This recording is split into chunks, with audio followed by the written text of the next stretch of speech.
Halo guys, selamat datang kembali di channel gua Irfan67. Seperti biasa di video kali ini gua bakal bahas novel dengan judul The Beginning After the End. Gua mau bahas lanjutan manhwanya. Nah, yang gua bahas ini adalah chapter 403 sampai chapter 406. Tentunya berdasarkan novelnya. Video ini adalah kelanjutan dari video-video sebelumnya. Jadi buat kalian yang belum nonton video pembahasan yang sebelumnya, kalian tuh bisa nonton videonya terlebih dahulu. Gue ingetin lagi kalau video ini tuh isinya tuh adalah spoiler untuk lanjutan manhwanya. Jadi kalau misalkan kalian gak suka spoiler, kalian tuh bisa langsung aja close video ini. Oke, tanpa basa-basi lagi, langsung aja kita mulai ke ceritanya. Awan hitam pekat menyelimuti kota Ensgard di Redwater. Kyra sekarang sembunyi-sembunyi dan menyamar karena pemberontakan. Kyra sekarang tuh lagi memeriksa gang di belakang penginapan, dan dia mendapati hanya ada tumpukan banyak sampah. Dia tuh sekarang menyelinap melalui pintu belakang. Setelah yakin gak ada yang mengikutinya, Kyra pun membuka pintu dan dia masuk ke koridor yang sempit. Kyra sekarang menguping pembicaraan beberapa pria di dalam suatu ruangan. Seorang pria berjenggot pirang tebal hampir putih dengan sorot mata yang tajam. Dia ngomongin sesuatu tentang keterbatasan utusan Sayete atau anggota sabit, yaitu Seris Fritra. Diketahui yang ngomong gitu adalah Lord Uriel dari keturunan bangsawan besar, yaitu Frost. Seorang pria muda berambut gelap dan bertubuh kekar yang disebut dengan Lord Exeter. Dia mempertanyakan kenapa pertemuan dilakukan di tempat kumuh ini. Bagi Uriel, kalau emang Seris mau mendapatkan dukungan dari para High Blood atau keturunan tinggi, harusnya langkah awal Seris memperlakukan para High Blood dengan baik. Jadi harusnya pertemuan gak di tempat kumuh. Gak lama ada suara dingin seorang perempuan yang bernama Matron Tremblay.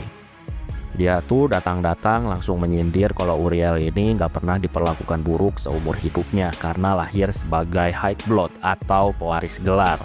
Uriel di sini ngasih tahu walaupun ada yang lahir beruntung dan ada juga yang harus berjuang dari bawah, tapi sekarang semuanya tuh sama. Semuanya menjadi High Blood dengan tujuan yang sama.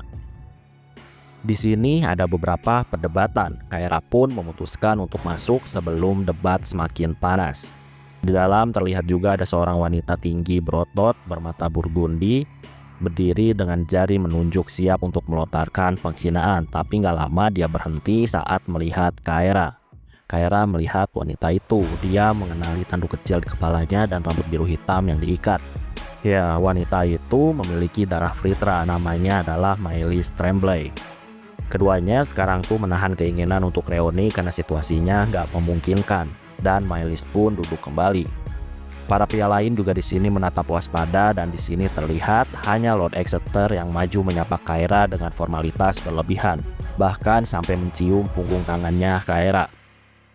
Di sini seorang High Blood gemuk yang bernama High Lord Seabrook, dia menuduh Kyra telah menjebak semua orang. Di sini High Lord Frost juga bilang kalau Kyra ini kemungkinan besar memainkan dua kaki. Jadi sebagai pemberontak dan juga sebagai pengikutnya Agrona. Ya, jadi keluarga Denoir tuh bisa dibilang masih mengikuti Agrona. Jadi makanya Kyra ini di sini dituduh telah menjebak semuanya karena Kyra ini kemungkinan besar bermain dua kaki. Kyra di sini tegasin kalau misalkan ini semua jebakan darinya, itu artinya orang-orang tuh nggak hati-hati karena dengan mudah dijebaknya.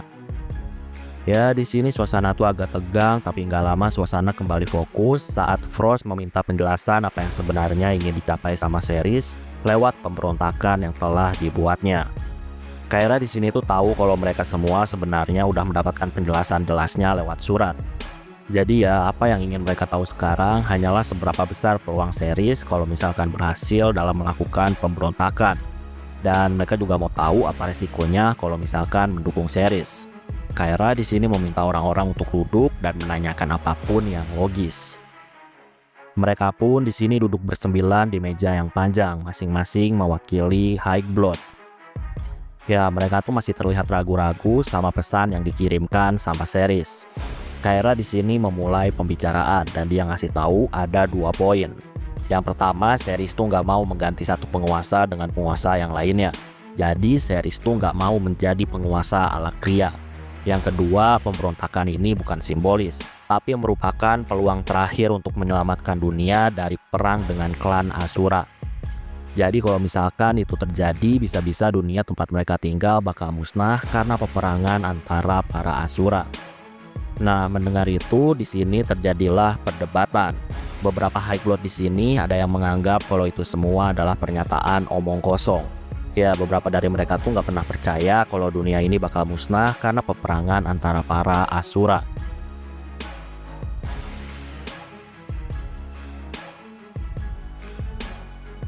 Di sini terjadi perdebatan yang cukup panas. Kaira menghentikan keributan itu dengan membanting tangannya ke meja. Setelah hening, Kaira di sini jelasin hanya sedikit orang yang mengetahui pikirannya Agrona, dan Ceres adalah salah satunya. Kaira di sini jelasin kalau Agrona Vritra tuh bakal menghancurkan dunia ini demi bisa kembali ke tanah Asura atau Epiotus. Nah, di sini Ceres tuh nggak seperti Saite lain atau anggota sabit lainnya. Ceres menolak kegilaan itu. Di sini Cumberland Geoffrey di sini tuh nanyain tentang hilangnya Sovereign Orlight dan Kyros Vritra. Selain itu, dia juga nanyain tentang peran Ceres dan pria bermata emas di Victorian. Ya, jadi peristiwa yang dimaksud tuh adalah peristiwa Grey ketika mengacau di Victorian. Kaira di sini ngasih tahu kalau Kyros tuh dikurung di Tegrin Selum dan Orlight dilumpuhkan, tapi nggak sampai dia bunuh. Mylis di sini tuh nanya tentang tujuan Ceres yang mau mengajak mereka semua. Si Brook di sini menduga kalau Ceres tuh pasti membutuhkan tentara. Tapi di sini Ainsworth menduga kalau Ceres ini membutuhkan legitimasi. Tujuannya supaya pemberontakan ini nggak dianggap sebagai pemberontakan yang singkat tanpa memiliki tujuan. Wolfram di sini tuh agak ragu dengan itu. Frost di sini ngasih tahu kekuatan Agrona dan para Vritra bisa menghancurkan apapun. Jadi ya bisa dibilang itu membuat mereka tuh saat ini ragu dalam melawan Agrona. Kaira di sini ngasih tahu kalau semua kekuasaan para High Blood bisa dibilang seperti istana pasir, indah tapi rapuh, yang setiap saat bisa dihancurkan sama penguasa tinggi tanpa ampun. Kaira juga di sini tegasin kalau status Blood atau keturunan mereka nggak berarti di mata Vritra. Kaira juga di sini ngasih tahu kalau kekuasaan Agrona sekarang mulai lemah. Kaira di sini ngasih tahu setiap harinya kota Dicaten berhasil direbut kembali sama para Dicatian. Dan para Alakrian sekarang banyak yang mundur. Selain itu, Kaira juga di sini ngasih tahu kalau sampai detik ini Agrona tuh masih belum bisa menembus perisai yang ada di wilayah Shehlar. Dan bahkan sampai detik ini masih belum bisa membunuh Ceres. Padahal Ceres tuh merupakan pengkhianat, tapi masih belum dibunuh sampai detik ini. Kaira juga di sini jelasin tentang sosok pria bermata emas yang bernama Grey. Kaira di sini ngasih tahu kalau Grey ini bukan hanya menaklukkan Relic Tomb, tapi juga mampu menaklukkan Aether, dan Kaira adalah saksinya. Kaira pun di sini jelasin semua tentang kehebatan yang dimiliki sama Grey. Mylis di sini terlihat ragu, tapi Kaira memastikan semua yang dia sampaikan adalah benar. Wolfram di sini ngasih tahu tentang adanya rumor bahwa kelompok Raids yang telah dibantai sama Grey di benua Dicaten. Ainsworth juga di sini telah mengkonfirmasi kalau keponakannya tuh melihat bahwa anggota sabit seperti Melzri sama Fiesa, mereka tuh langsung mundur ketika Grey memasuki medan perang. Nah, mendengar banyak info tentang Grey, semuanya terdiam. Mereka tertegun pada fakta bahwa kekuatan Grey ternyata nyata. Kaira di sini tegasin Grey itu bisa mengalahkan Asura. Lord Exter juga di sini ngasih info tentang bagaimana pasukan yang selamat di Dicaten semuanya tuh menyampaikan bahwa Grey itu selalu memberikan mereka pilihan pulang dengan damai atau mati. Jadi bisa dibilang Grey ini lebih manusiawi dibandingkan para pemimpin mereka sendiri. Grey selalu memberikan pilihan sebelum membantai semuanya. Jadi kalau menyerah maka Grey bakal membiarkan mereka pulang. Tapi kalau misalkan mau melawan maka Grey akan membuat mereka mati. Kaira di sini pun berdiri. Kaira di sini tegasin bagi para Asura, semua makhluk selain Asura dianggap sebagai lesser atau bisa dibilang makhluk rendahan. Makanya hidup makhluk rendahan gak ada artinya bagi para Asura. Karena hal itulah, walaupun perang besar terjadi, para Asura tuh gak peduli dengan makhluk rendahan. Kaira di sini tegasin kalau dia, Ceres sama Grey, mereka tuh gak rela kalau misalkan rakyat dijadikan korban dari ambisi para Asura. Mendengar itu semua, para High Blood di sini hanya diam. Mereka tuh bisa dibilang masih belum bisa ngasih keputusan tentang apa yang bakal mereka lakuin di sini. Entah itu menjadi pemberontak dan mendukung Ceres atau menjadi pengikut Agrona. Ya, pada intinya masih belum ada jawaban dari para High Blood. Gak lama, series tuh merasakan kehadiran beberapa mana signatur kuat yang mendekati tempat mereka. Mylis di sini waspada dan bertanya. Kyra di sini ngasih tahu sekarang tuh ada para mage kuat di luar.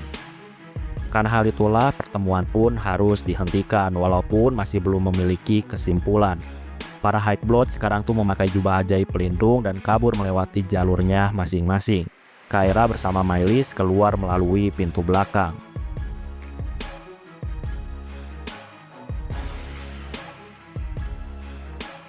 Kyra dan Mylis sekarang tuh berjalan di bawah hujan yang mulai reda.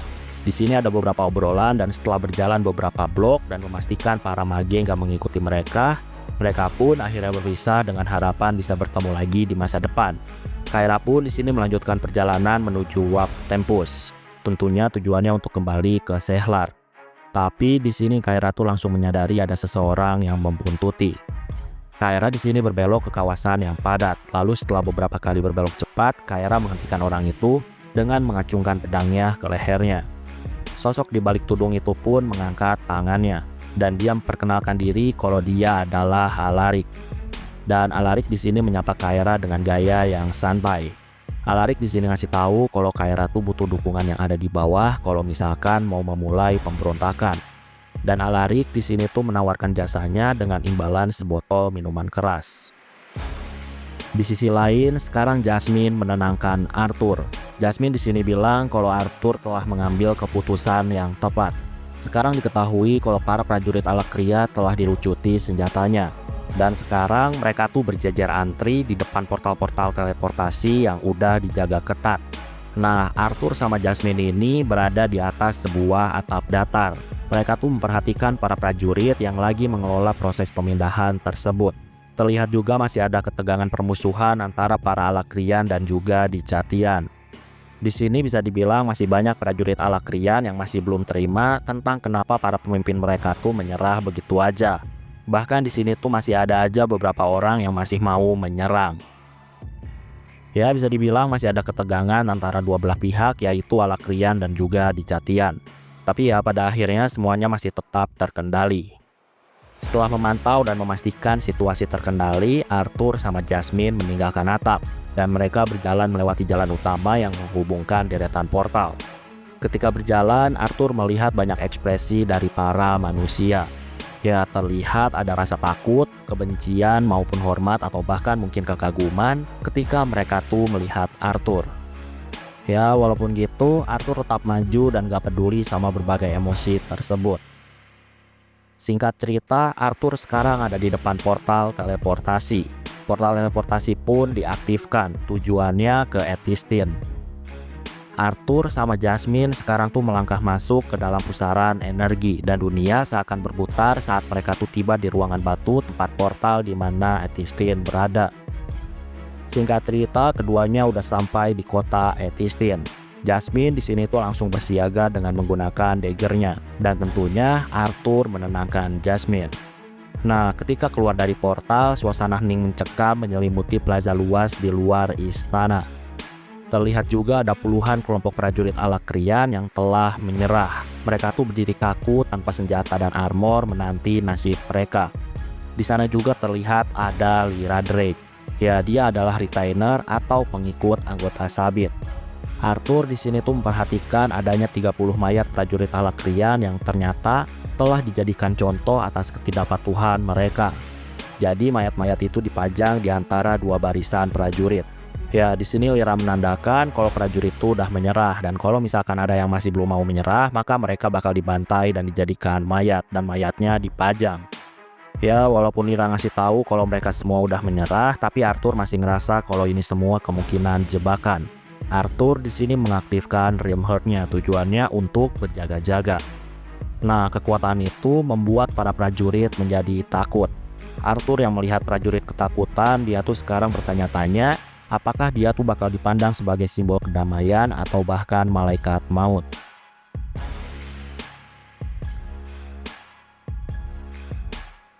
Lyra di sini ngasih tahu secara formal kalau dia tuh dan seluruh pasukan Alakria yang ada di Dichaten bakal menyerah tanpa syarat apapun.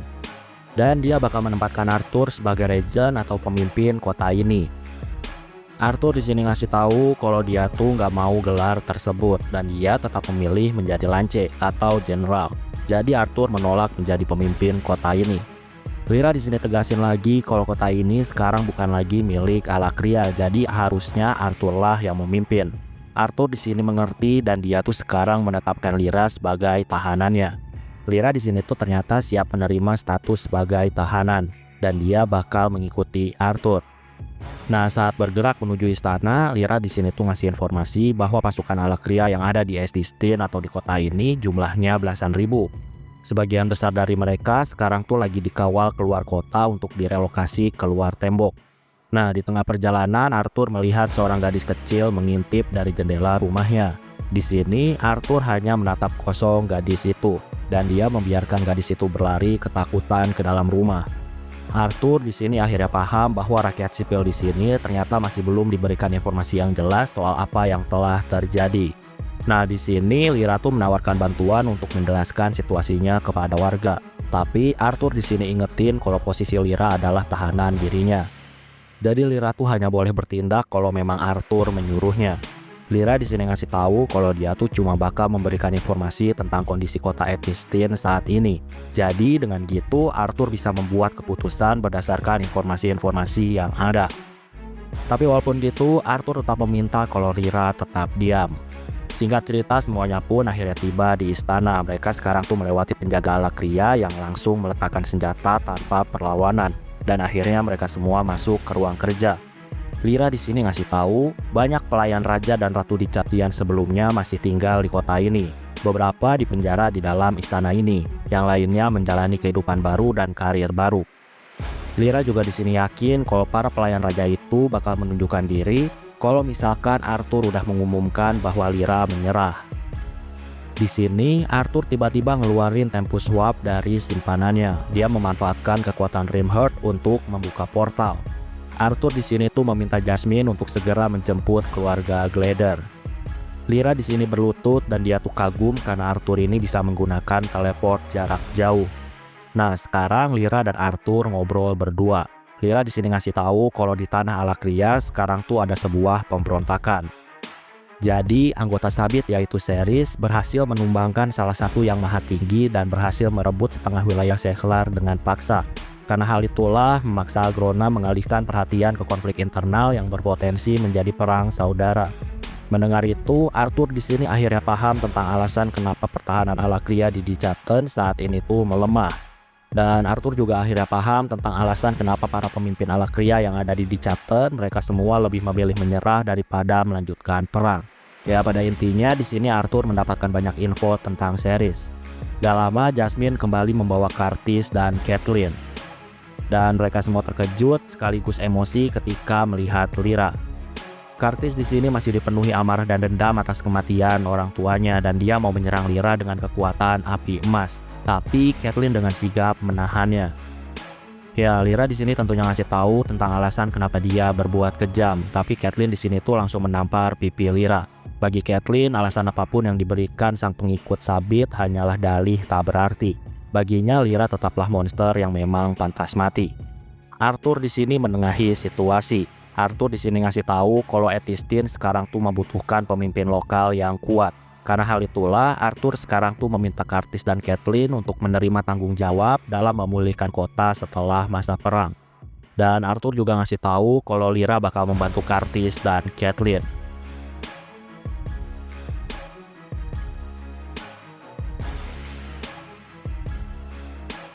Di sini terjadi diskusi dan mereka tuh membahas soal nasib prajurit Alakria. Lyra di sini tuh ngasih usulan sebaiknya para prajurit Alakria yang mau pulang dapat menggunakan kapal-kapal Alakria yang ada di pelabuhan.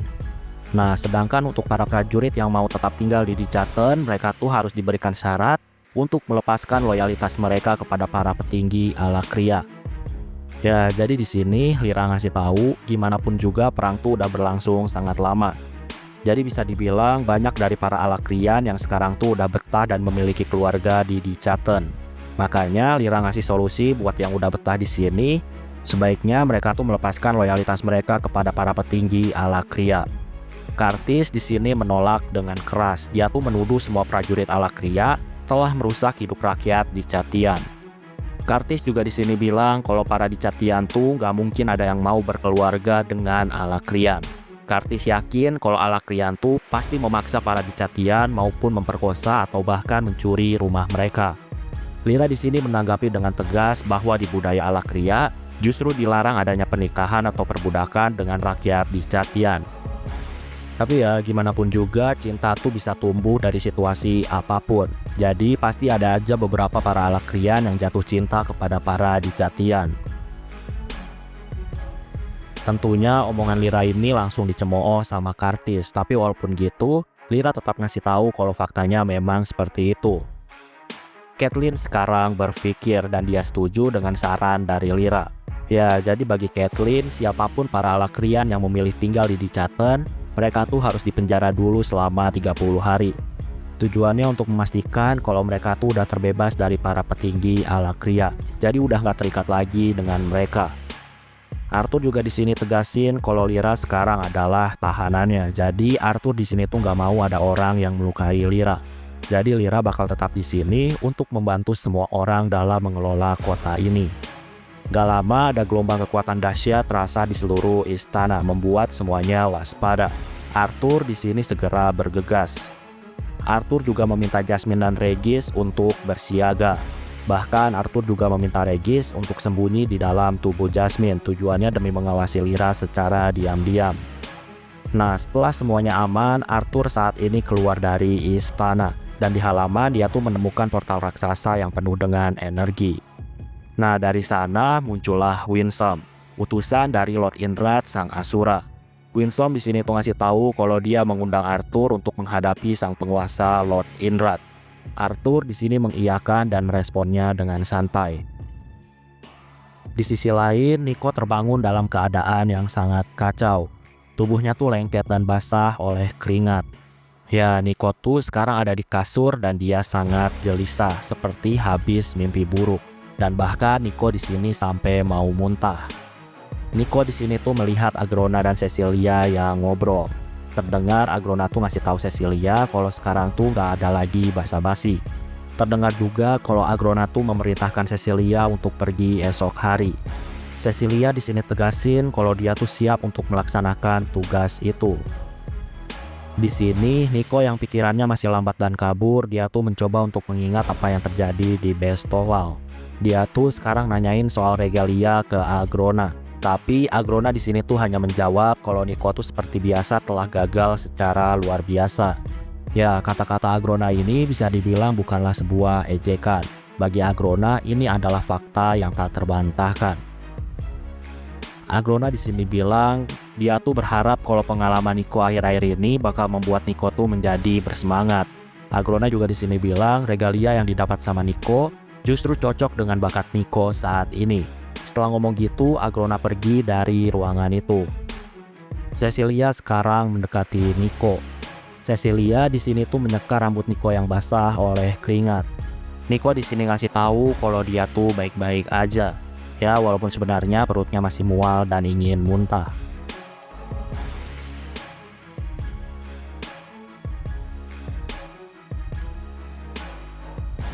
Cecilia yang melihat Nico sakit, dia tuh langsung menggenggam tangan Nico. Dan Cecilia juga duduk di samping Nico. Nico juga di sini nanya kemana besok Cecilia bakal pergi. Cecilia di sini ngasih tahu kalau dia tuh bakal dikirim untuk memimpin serangan ke wilayah Sehlar. Tujuannya untuk menunjukkan kekuatan supaya para pemberontak gak menyebar. Ya, di sini walaupun udah menduganya, Nico masih tetap sulit untuk menerima kenyataan itu. Walaupun gitu, Cecilia di sini terlihat bahagia. Cecilia di sini ngasih tahu kalau dia tuh selama ini udah dilatih untuk situasi saat ini. Cecilia juga mau buktiin kalau dia tuh memang layak menerima semua kekuatan yang udah diberikan Agrona. Cecilia juga di sini ngasih tahu kalau dia tuh nggak bakal pergi tanpa Nico. Jadi sekarang Cecilia tuh meminta Nico untuk beristirahat karena Cecilia bakal menjemputnya besok pagi. Cecilia juga ngasih tahu kalau mereka tuh bakal membunuh seorang pengkhianat bersama-sama. Sebelum pergi, Cecilia juga nunjukin mana naga yang pernah dia ambil secara diam-diam dari saku Nico. Cecilia di sini tegasin kalau Nico tuh harus lebih berhati-hati karena Agrona tuh pasti nggak bakal suka kalau misalkan tahu benda itu ada pada Nico. Setelah itu Cecilia pun akhirnya pergi. Nico saat ini tuh harus melakukan persiapan karena beberapa jam lagi mereka tuh harus pergi. Nico sekarang mengaktifkan regalia baru miliknya dan dia tuh merasakan perubahan persepsi. Jadi dalam pandangan Nico saat ini, benda-benda biasa yang ada di ruangan tampak gelap, sementara benda magis seperti artefak sihir terlihat menyala terang. Dan anehnya di sini manakor naga yang dikasih sama Cecilia ternyata justru tampak gelap. Nico sekarang memasuki ruang kerja, dan ketika memasuki ruang kerja dia tuh merasakan lebih banyak koneksi. Ya, regalia ternyata bisa membuatnya merasakan hubungan antar material. Bahkan sebelum mereka tuh menjadi artefak sihir. Nico sekarang mulai bekerja dengan Chartwood dan dia tuh melakukan fitting logam yang memiliki getaran resonansi yang khusus. Dan dari situlah Nico menyadari kekuatan sejati dari regalianya. Nico sekarang tuh tersenyum puas karena kekuatan ini benar-benar sangat cocok dengan dirinya sebagai pembuat artefak. Nico sekarang tuh mulai merakit staf dari cabang tersebut. Dia menanamkan 4 permata murni yaitu zamrud, safir, topaz, dan ruby. Singkat cerita, di pagi harinya Cecilia tuh datang untuk menjemput Nico dan dia menemukan Nico masih tanpa pakaian lengkap dan belum tidur. Melihat itu, tentunya Cecilia sangat terkejut. Nah, Nico di sini dengan penuh semangat langsung menunjukkan hasil karyanya kepada Cecilia. Cecilia di sini mengagumi staf tersebut dan dia bertanya fungsinya. Nico di sini ngasih tahu kalau staf itu bekerja dengan cara menarik mana internal ke kristal utama dan lalu mengatur ulang bentuk sihir dengan menarik mana atmosfer sesuai dengan elemen permata. Nico sekarang tuh mendemonstrasikan sihir kombinasi 3 elemen yaitu air, api, dan udara.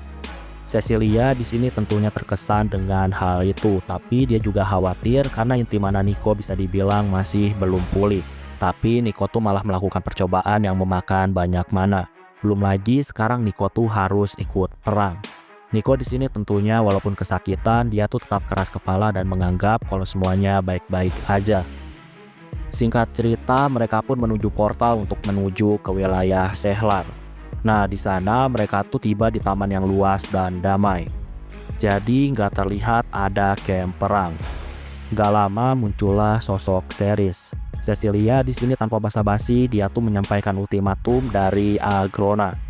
Jadi Cecilia meminta Ceres untuk menyerahkan diri dan mengakhiri perlawanan demi kematian yang cepat. Tapi di sini Ceres terlihat santai dan gak mau nurut sama Cecilia. Cecilia di sini marah dan dia tuh langsung menyerang perisai wilayah Sehlar dengan menggunakan sihirnya. Dia berusaha untuk menghancurkan dengan kekuatan yang besar. Sayangnya hasilnya masih belum terlihat. Ceres juga di sini tuh menghindari serangan Cecilia sembari mengamati kekuatan-kekuatan yang dimiliki Cecilia.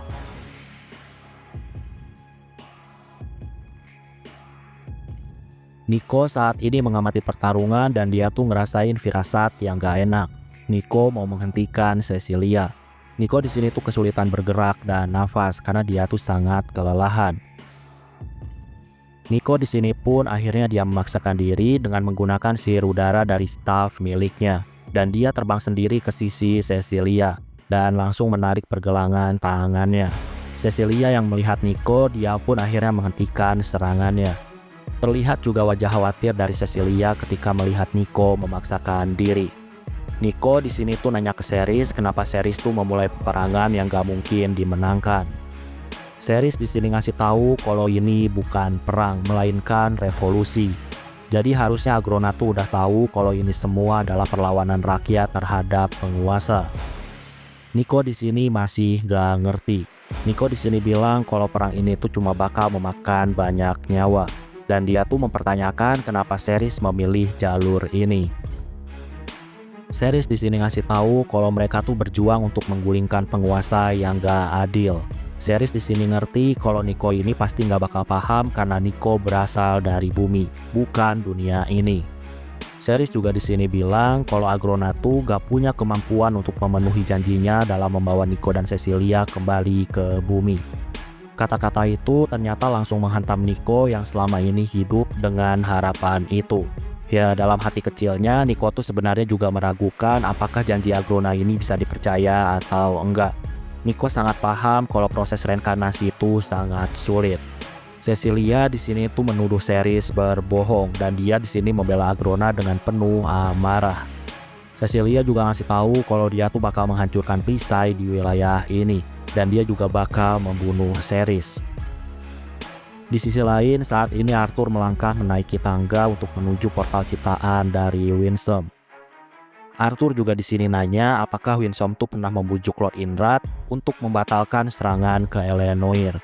Jadi Arthur di sini tuh membahas tentang serangan gila ke Elenoir. Tapi di sini Winsome tuh hanya menjawab kalau dia tuh cuma ikut serta untuk memastikan misi Aldir berjalan lancar. Jadi bisa dibilang perintah itu langsung dari Lord Indrad kepada Aldir. Dan Winsome hanya menjadi pendamping Aldir.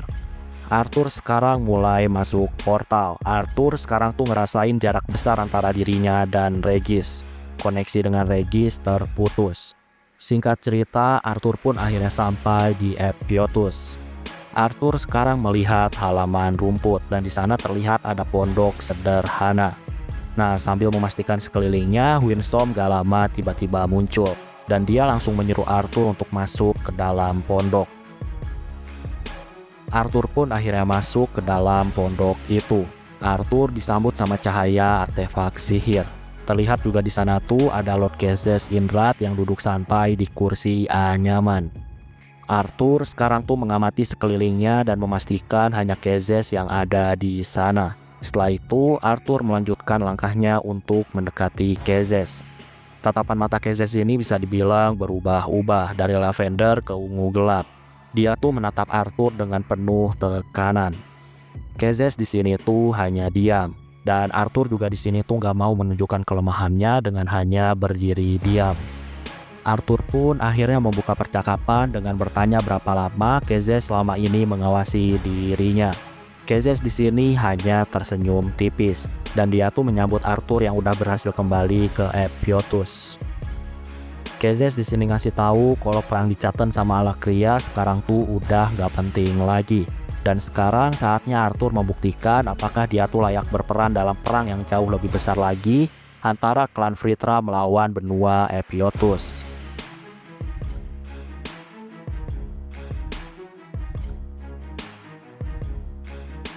Kezes juga di sini tuh nunjukin rasa kesalnya karena Arthur gak mengikuti saran terkait Thesia, sehingga situasi yang sekarang pun akhirnya terjadi. Kezes di sini ngasih tahu lewat Arthur dan Nico, Agrona tuh berhasil menciptakan wadah yang sempurna untuk entitas legacy. Yang dimaksud di sini adalah Cecilia, yang sekarang tuh bisa dibilang menjadi ancaman untuk Epiotus. Kezes di sini tuh menyalahkan Arthur karena telah memberikan Agrona pengetahuan dan kekuatan yang bisa dibilang membahayakan dunia ini. Jadi bisa dibilang di sini Kezes tuh menyalahkan Arthur karena nggak mendengarkan sarannya, sehingga sekarang dunia tuh ada di ambang kehancuran. Kezes juga di sini ngasih tahu kalau usia dia dan pengalaman para Asura jauh lebih melampaui 2 kali lipat kehidupan milik Arthur. Jadi Kezes tuh sangat tahu resikonya, makanya dia tuh dulu ngasih saran ke Arthur terkait Thesia. Tapi Arthur malah gak mau mendengarkan hal itu. Arthur di sini hanya tertawa sinis. Arthur di sini bilang kalau para Asura benar-benar tahu segala resiko yang bakal terjadi.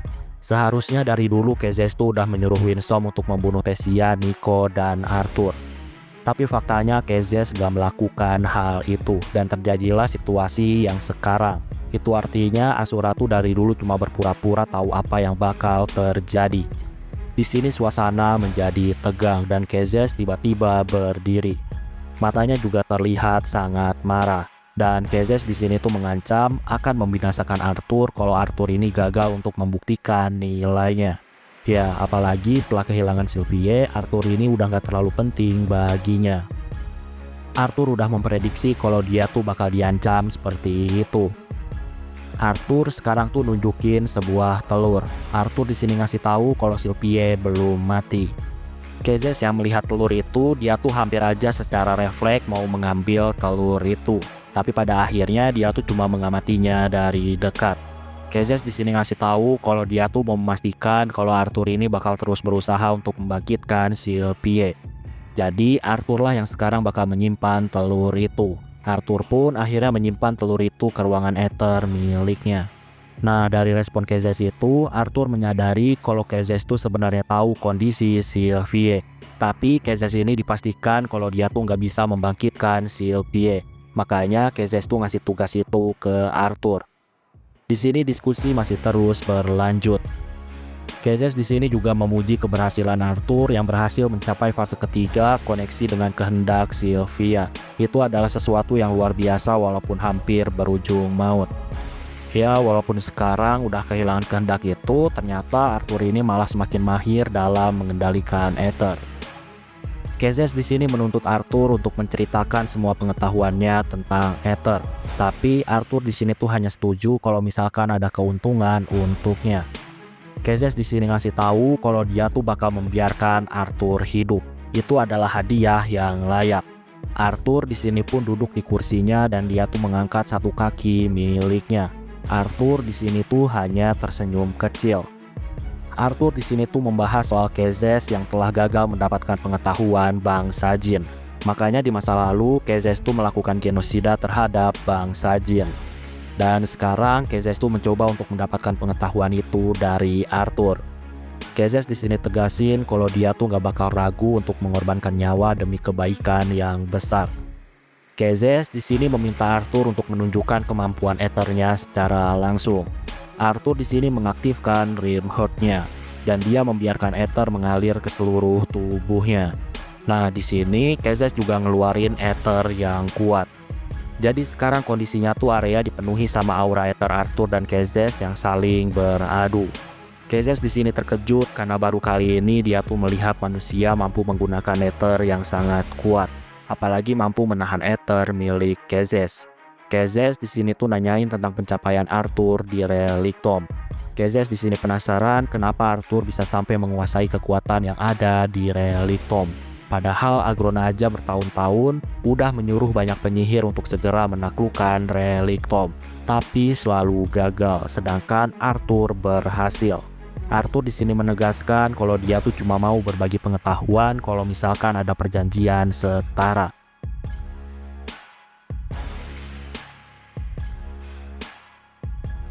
Kezes sekarang pun akhirnya menteleport semuanya ke puncak Kastil Indrad. Kezes di sini tuh menawarkan perjanjian. Jadi Arthur harus mengungkapkan semua tentang kekuatan Ether dan proses mencapai Gadrun. Nah, sebagai balasannya, Kezes bakal menjamin gak akan ada konflik antara para Asura di benua di Chaten. Jadi benua di Chaten gak bakal hancur ketika para Asura saling bertarung. Kezes juga di sini ngasih tahu kalau dia tuh bakal membantu benua di Chaten supaya gak direbut Agrona. Arthur juga di sini ngasih tahu kalau dia tuh gak mau mengorbankan rakyat Alakria yang gak tahu apa-apa.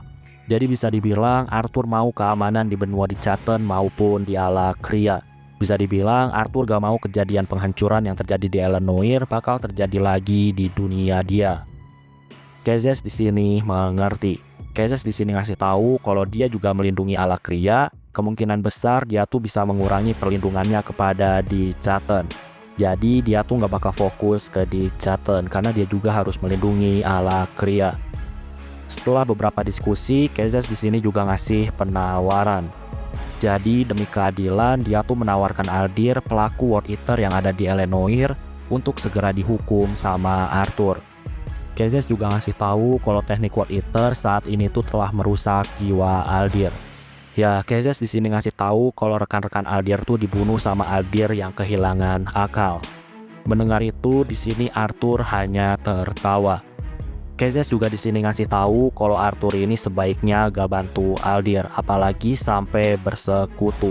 Kalau misalkan melanggar, maka seluruh perjanjian dibatalkan. Arthur di sini mengerti dan dia menerimanya. Tentunya di sini Arthur juga tegasin lagi kalau Kezes tuh harus berjanji untuk mencegah perang antara para Asura yang bakal terjadi di dunia Alakrian maupun di Chaten. Dan Kezes juga harus membantu untuk mencegah Agrona dalam menguasai di Chaten. Ya, sebagai gantinya Arthur bakal ngasih tahu Kezes kalau misalkan dia tuh mendapatkan lagi pengetahuan tentang Ether. Nah, di sini Kezes bersalaman dengan Arthur dan perjanjian diikat dengan spell ether yang saling menjerat. Kalau ada yang melanggar, maka core bakal hancur oleh spell tersebut. Arthur di sini tentunya terkejut dan dia tuh mau memprotesnya. Tapi sebelum protes, Kezes tuh langsung memaksa Arthur mengikuti Path of Insight. Dan Kezes juga mau kalau Arthur mengaktifkan God Rune. Tujuannya untuk membuktikan pengetahuan Arthur. Nah, Kezes yang udah ngasih spell pengikat kepada Arthur, dia tuh mengawasi core Arthur. Dan dia tuh siap bereaksi kalau misalkan Arthur berbohong atau menyembunyikan sesuatu darinya. Nah, sambil mengikuti perintah, Arthur dengan cerdik, dia tuh melawan dari dalam tubuhnya. Jadi dia tuh membiarkan ethernya memurnikan dan menarik ether Kezes hingga rantai pengikat itu sepenuhnya berubah menjadi milik Arthur. Tentunya Kezes tuh gak bakal sadar hal itu. Arthur sama Kezes sekarang ngobrol lagi. Kezes di sini tuh terlihat ingin segera mendapatkan banyak info tentang ether. Tapi Arthur di sini tegasin kalau dia tuh cuma bakal berbagi info kalau misalkan ada kemajuan nyata di pihak Kezes. Jadi Arthur tuh mau kalau di chapter ini bakal aman ke depannya. Kezes pun di sini mengizinkan Arthur untuk kembali ke di Charlton dan dia juga meminta Arthur supaya untuk menunggu panggilan berikutnya.